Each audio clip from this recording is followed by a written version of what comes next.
welcome to the Deep Dive. We're going to start today with a single date, a moment that really feels like it just fractured the timeline of international law.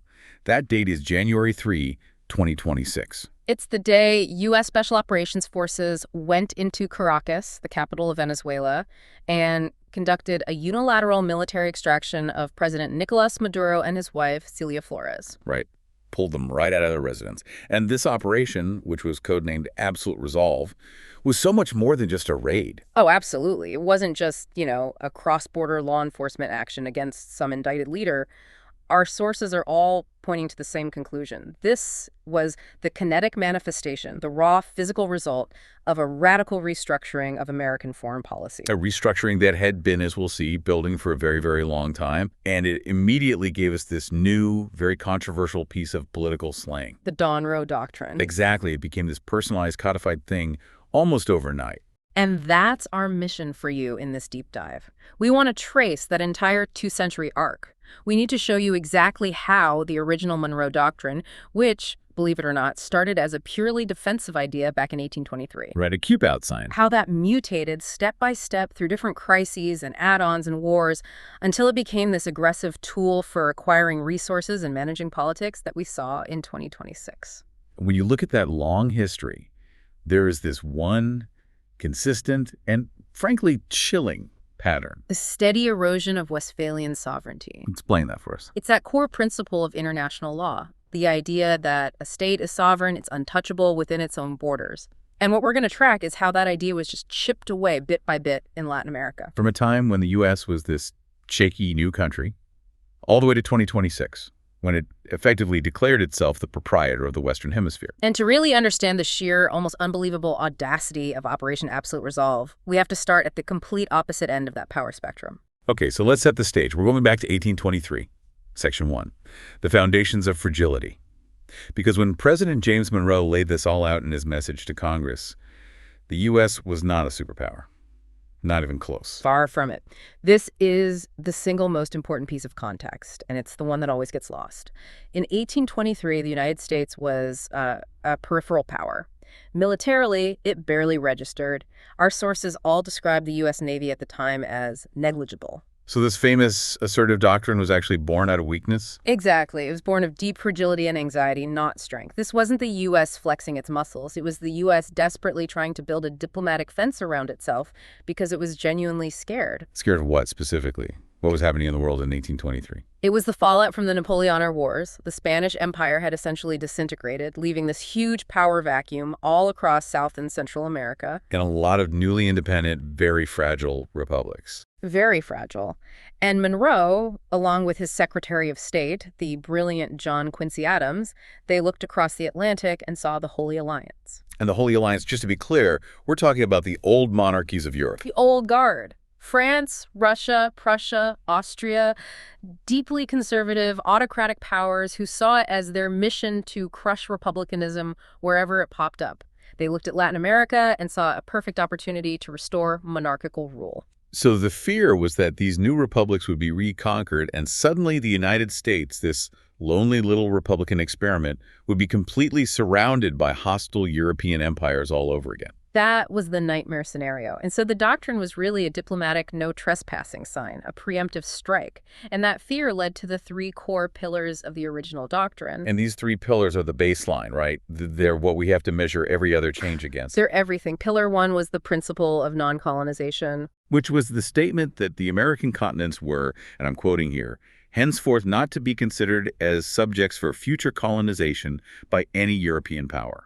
Simple enough. It was aimed pretty squarely at two powers in particular. First, Tsarist Russia, which was pushing down the Pacific coast from its holdings in Alaska. Okay. And second, France, which always had imperial ambitions. It was basically drawing a line in the sand and saying, the land grab is over. The hemisphere is closed for new business. All right, so pillar one is no new colonies. What's pillar two? Pillar two is the idea of separate spheres. This was an ideological argument. It created this dichotomy between the political systems of the Americas on one side and Europe on the other. America's being Republican, independent. And Europe being monarchical and autocratic. And Monroe's language here is so important. He said any attempt by Europe to extend their system to this hemisphere would be seen as, quote, dangerous to our peace and safety. So it's an ideological defense. Keep your political system over there. Exactly. It was all about preserving this bubble of republicanism, which the U.S. saw as essential for its own survival. Which brings us to Pillar 3, the one that I think gets conveniently forgotten in a lot of modern debates. Almost always, the reciprocal pledge of non-intervention. The quid pro quo. It was the U.S. promising that it would not interfere in European affairs. We stay out of your political messes, your wars, your internal squabbles, and you stay out of ours. It was meant to be a two-way street. Okay, so let's pause on that for a second, because this is the crucial insight when we contrast 1823 with 2026. Yeah. Monroe wasn't claiming ownership of anything. Not at all. He didn't claim a right to Latin America's resources. He didn't assert any right to manage their governments or fix their economies. It was purely a diplomatic shield. The goal was to let these new republics grow without European interference. A statement of policy, not a claim of dominance. And here's the most humbling part of the whole story. The U.S. could make this grand declaration, but it had no way to actually enforce it. So who was the muscle? It was, implicitly, the British Royal Navy. The most powerful fleet in the world. Britain was a monarchy, of course, but their interests aligned with the U.S. on this one-point trade. They wanted open markets in Latin America, not closed-off Spanish or French mercantile empires. So while the U.S. wrote the policy, it was the unspoken threat of British naval power that actually kept the other European powers at bay for decades. The U.S. was essentially being protected by a self-interested foreign power. It's a world away from where we end up. An incredible starting point. A defensive shield, born of weakness, and enforced by someone else. Now let's jump forward about 70 years. The U.S. is starting to feel its own power, and the doctrine begins its first major transformation. Right. This is where that seed of unilateral American action gets planted. The U.S. starts to see itself not as the protected, but as the protector, and pretty quickly as the arbiter. And this really kicks off with the only fiat in 1895. What was the situation? It was a border dispute between Venezuela and British Guiana. On the surface, pretty minor, but the U.S., under President Cleveland, decided to intervene and demand arbitration. And the key here is that Venezuela didn't ask them to, right? Not at all. This was the U.S. deciding, on its own, to assert its own rowing primacy on the world stage. It saw an opportunity to make a statement. And the statement came from the Secretary of State, Richard Olney. It's really one of the most astonishing things ever written in U.S. diplomatic history. It's breathtaking. In a note to the British, he declared, and you have to hear the full quote to get the scale of the arrogance, "Today, the United States is practically sovereign on this continent, and its fiat is law upon the subjects to which it confines its interposition." Practically sovereign. Its fiat is law. I mean, that's just a gigantic leap from the 1823 idea of a community of equals. It's the birth of the only corollary. And what it did was establish, at least in the American mindset, that the Monroe Doctrine was no longer just about protecting Latin America from Europe. It was about establishing the U.S. as the supreme judge of everything that happened in the hemisphere. So it laid the psychological groundwork. The idea that the U.S. has the right to intervene over the heads of other sovereign countries. You can draw a straight line from that statement to the raid in 2026. A direct line. And just a few years later, this new claim to sovereignty gets tested by a very real problem. Money. The debt crisis dilemma of 1902. Yes. The trigger, once again, involves Venezuela. The president at the time, Cipriano Castro, defaulted on a bunch of foreign debts owed to European creditors. And how did Europe respond? With classic 19th century gunboat diplomacy. Yeah. Britain, Germany, and Italy sent warships, set up a naval blockade, and even bombarded some coastal forts to try and force Venezuela to pay up. Which put the U.S. in a very tricky position. A really difficult one. The dilemma was, okay, if the Monroe Doctrine forbids European military intervention, does that mean we're just shielding Latin American countries from their responsibilities? Does it create a situation where they can just default on debts without consequence? It's a moral hazard problem. If we're the protective shield, are we also responsible for making sure they behave? That became the central question. If we keep Europe out, who makes sure the bills get paid? And there was another path forward proposed at the time, one that went in the complete opposite direction, the Don-Roe Doctrine. Right. From the Argentine foreign minister, Luis Maria Drago, his argument was a very principled defense of sovereignty. He basically said that public debt cannot be a reason for armed intervention or occupation, period. So The idea that a nation's sovereignty is more important than a creditor's financial claim. Exactly. It was an attempt to protect emerging nations from being colonized through debt. It sounds a lot like the original spirit of 1823. Why did the U.S. shoot it down? Because by 1904, the U.S. was far more concerned with order and financial stability than it was with the principle of absolute sovereignty. They argued that if they accepted the Don-Roe Doctrine, it would just lead to chaos, which would eventually invite European intervention anyway. So their solution was, if we don't let Europe do it, and we can't let the countries just default. The only option left is for us to step in ourselves. Which brings us to the moment of the Great Transformation. Theodore Roosevelt and the Roosevelt Corollary of 1904. This is where the doctrine gets completely flipped on its head. It's a fundamental reinterpretation. Roosevelt shifts the doctrine from being a prohibition on Europe to being a mandate for the United States. This is the moment the U.S. officially puts on the policeman's uniform for the Western Hemisphere. And what was his justification? How did he sell this? He argued that if a nation in the hemisphere showed what he called chronic wrongdoing or an impotence which results in a general loosening of the ties of civilized society, then intervention by a civilized nation might be required. And that civilized nation would, of course, be the United States. Of course. He concluded that the U.S. might be forced, quote, however reluctantly, to the exercise of an international police power. International police power. That phrase is everything. The U.S. now has the right to intervene to preventatively fix problems inside other countries to keep Europe out. And this wasn't just talk. This led to an era people called dollar diplomacy. The U.S. sent officials, backed by Marines, to physically take over the custom houses in countries like the Dominican Republic in 1905, Haiti in 1915. So they were literally collecting the taxes for these countries. Yes, managing their national finances to ensure that foreign creditors got paid first. It was this incredible fusion of military power and financial receivership. And the connection to 2026 is just so stark there. It's a direct echo. The 2026 declaration that U.S. companies would go in and run the Venezuelan oil industry to make money for the country and pay back the U.S. is a 21st century version of the exact same logic. It's the same model, using military power to take over the economic engine of a sovereign nation. Roosevelt established the right to manage the finances. The Don-Roe Doctrine asserted the right to manage the assets themselves. A powerful and deeply disturbing continuity. So that's the first major transformation, but then the world changes again. After World War II, the Cold War begins, and the doctrine has to adapt once more. Right. The old threats were gone. You didn't have European monarchies or gunboats trying to collect debts anymore. So the U.S. needed a new enemy to justify the doctrine. And that new enemy was ideology.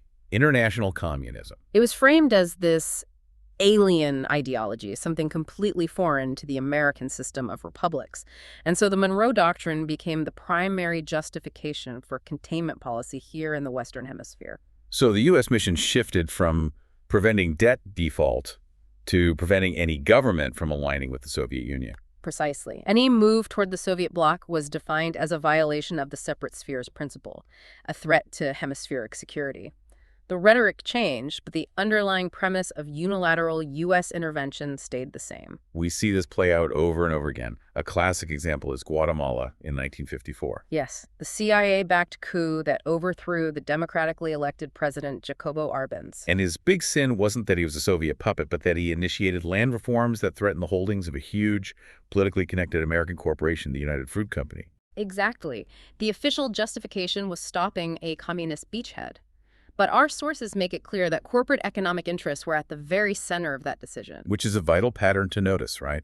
The ideological banner of anti-communism was used to protect very specific economic interests. A pattern that gets flipped on its head in 2026, where the resource motive becomes the explicit justification, and the ideological one narco-terrorism becomes more of a legal pretext. And then in the 80s, you have the Reagan Doctrine, and the U.S. is funding the Contra rebels in Nicaragua to fight the Sandinista government. A tactical shift, for sure, using proxies and irregular warfare instead of direct invasions, but the strategic goal was identical.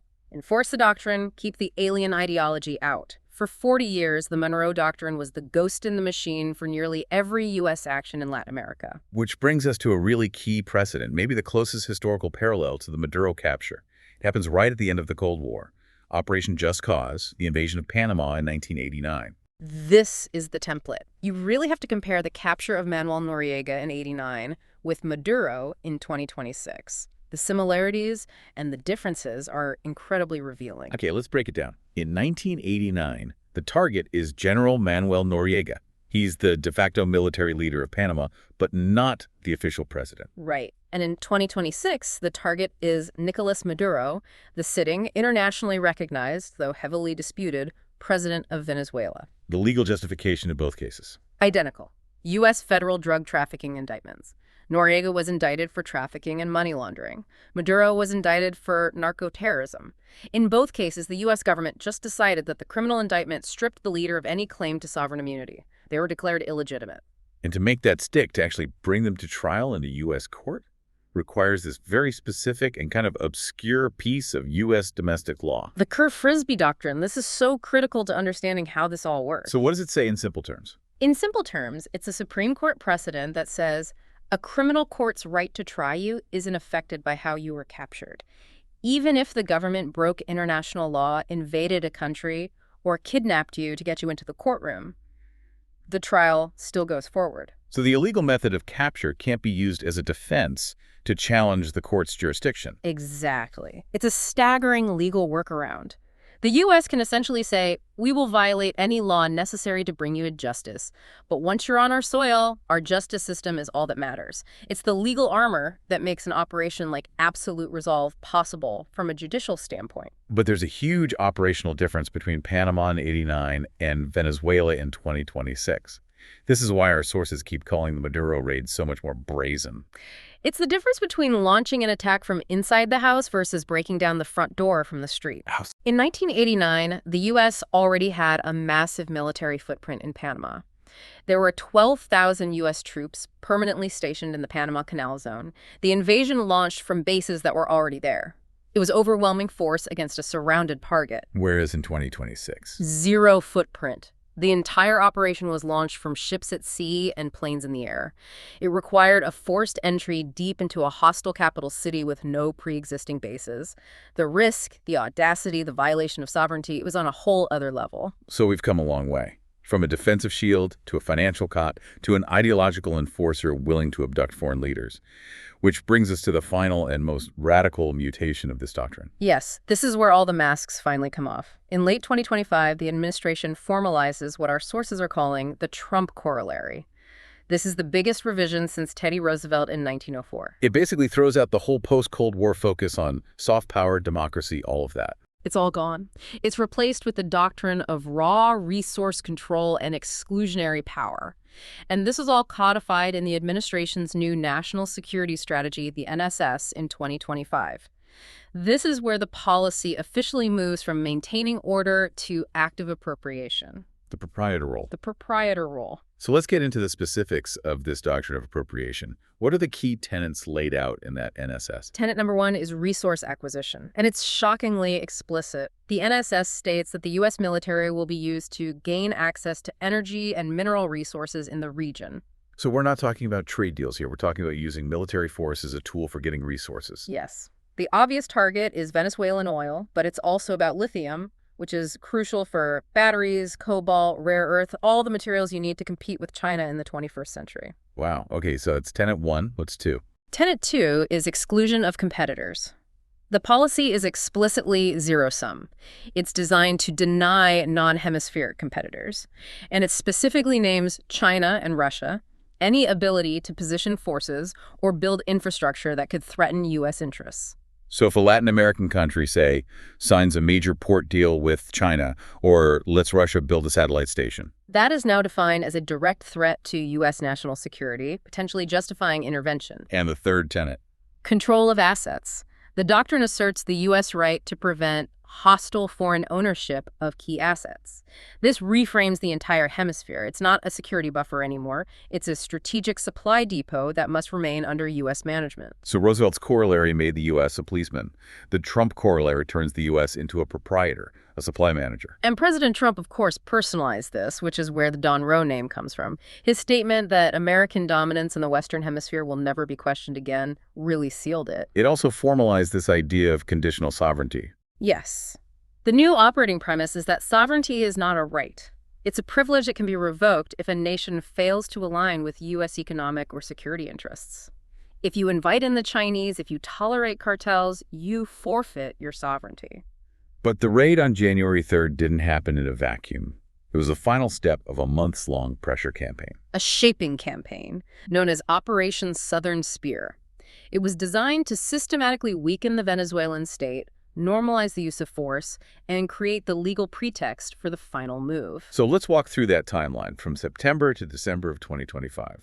How did they ramp it up? It began in September, officially as a counter-drug mission. But over those 4 months, the U.S. conducted at least 35 known strikes on what they called alleged drug smuggling boats in and around Venezuelan waters. And these weren't just interceptions. No, these were kinetic strikes. Our sources confirm over 115 deaths. This was a clear military escalation under the cover of law enforcement. Then came the crucial legal move in November.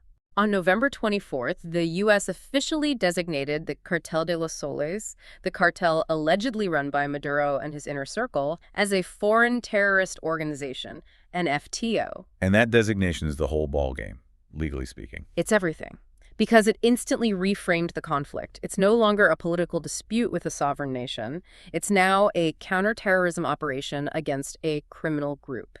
And that designation allowed the administration to invoke the 2001 Authorization for Use of Military Force, the AUMF. The same legal authority used to go after al-Qaeda and ISIS. Exactly. They just extended the global war on terror to their own backyard by labeling Maduro the head of an FTO. And the military pressure kept building.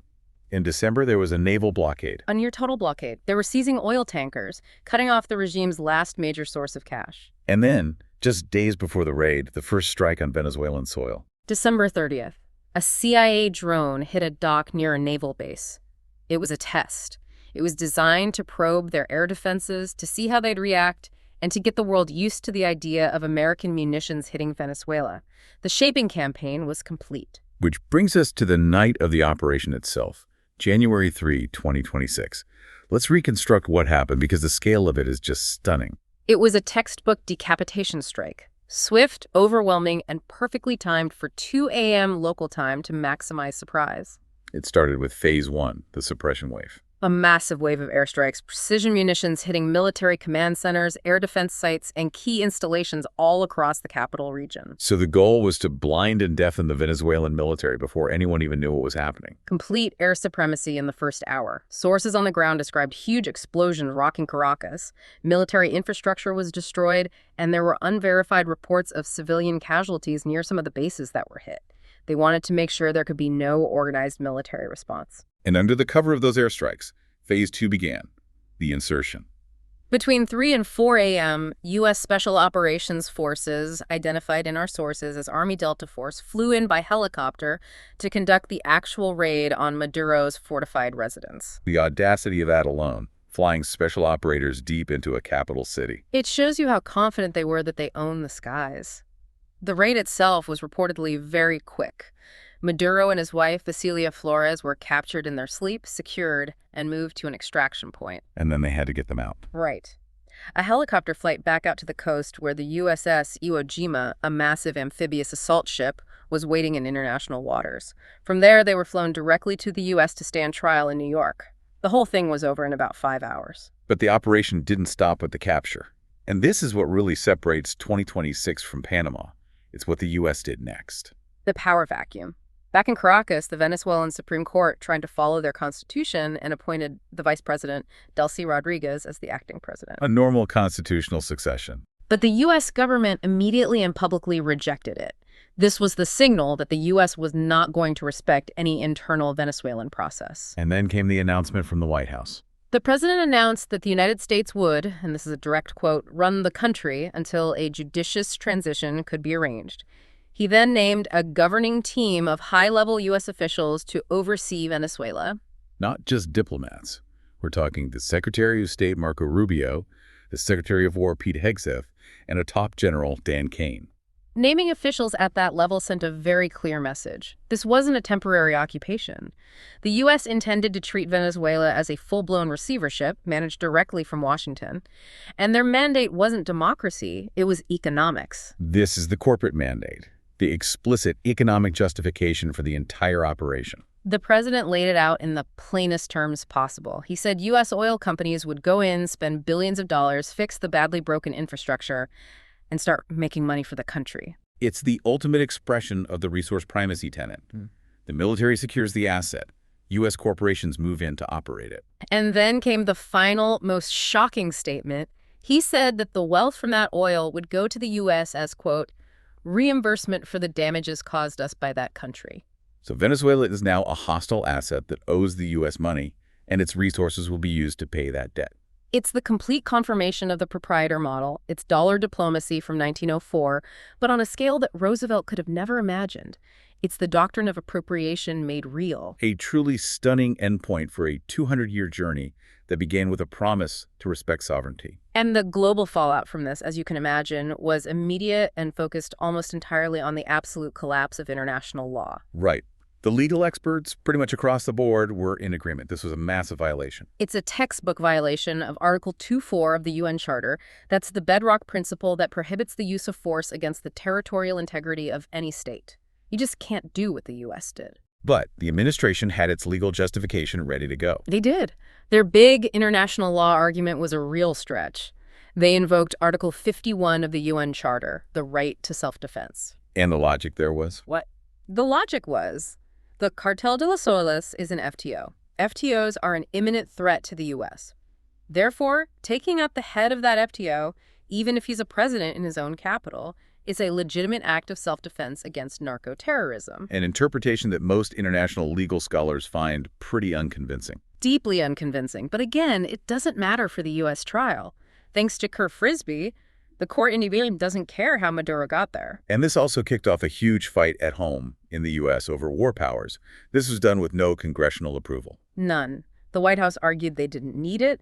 They cited the president's inherent authority as commander-in-chief, and crucially, they argued the 2001 AUMF already covered it, thanks to the FTO designation. So by labeling the Venezuelan government a terror group, they claimed they could use a 25-year-old war authorization to attack them. It's a massive expansion of executive power. It effectively means the president can unilaterally declare war on any country they decide is running a terrorist organization. And the reaction in Congress split right down party lines. Completely.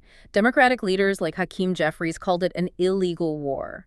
Republicans like Tom Cotton framed it very carefully as a necessary police action against a criminal organization. A police action versus an act of war. That legal distinction is everything. It is, and the Don-Roe Doctrine tries to have it both ways. This also just shattered the geopolitical landscape. Immediately. The revisionist axis China, Russia, they were furious. China called it hegemonic. Russia demanded Maduro's release. For them, this was the ultimate proof of their argument, that the U.S. will ignore all rules to maintain dominance in its sphere of influence. It validated their entire worldview. And Latin America itself just fractured. The left-leaning governments in Colombia, Brazil, Mexico, they all condemned it. Colombia's president warned of a massive new refugee crisis and called for an emergency meeting. I saw a quote from him saying, "We cannot ignore that Caracas is being bombed right now." Very strong language. A deep fear that if it can happen to Venezuela, it can happen to anyone who steps out of line. But then you have right-wing leaders like Javier Milei in Argentina who celebrated the capture. So the hemisphere is now completely polarized. There is no hemispheric consensus anymore. And finally, you have the issue of international impotence. The UN Security Council held an emergency meeting, as you'd expect. But with the U.S. veto. Nothing happens. No resolution, no condemnation, no action. It was a stark demonstration that when a superpower decides to act in its self-defined, near abroad, the institutions of international law are essentially powerless to stop it. A new and very dangerous baseline for how the world works. So as we wrap up this deep dive, let's just summarize that full 200-year transformation. It's a complete reversal. Stage 1, 1823. The doctrine is a defensive shield, born of weakness, meant to protect independence. Stage 2, 1904. It becomes the international policeman, a mandate to intervene to maintain financial order and stability. And finally, Stage 3, 2026. It's the resource proprietor, using raw military force to manage assets and exclude global competitors. And from that final stage, we can give you 3 key takeaways. This is the new baseline for U.S. policy in the hemisphere. Okay, what's takeaway number 1? Sovereignty is conditional. Your sovereignty is only respected as long as you align with U.S. economic and security interests. Full stop. Takeaway number 2. Resource primacy is enforced by military action. The U.S. military is now an explicit tool for gaining access to strategic resources. The hemisphere is a supply depot. And the third and maybe most chilling takeaway. Extraterritorial jurisdiction. U.S. criminal law now supersedes international borders and the immunity of heads of state. If you are indicted in the U.S., they can and will come for you wherever you are. The Don-Roe Doctrine absolutely succeeded in its narrow tactical goal. It decapitated a hostile regime. The mission did achieve absolute resolve in that sense. But our sources all suggest that in doing so, it has, quote, likely inaugurated a new era of resistance, great power friction, and instability in Latin America. It solved one problem by creating 10 more. And that's the final provocative thought we have to leave you with. Was achieving that resolve, securing those oil fields, worth the profound, maybe irreversible damage to international norms, to regional stability, to the very idea of a sovereign world? That cost, the price of turning a defensive shield into a corporate ledger, is the legacy we will all now have to watch unfold. A tough question, but an essential one, as the aftershocks of January 3, 2026 continue to spread. Thank you for joining us on The Deep Dive.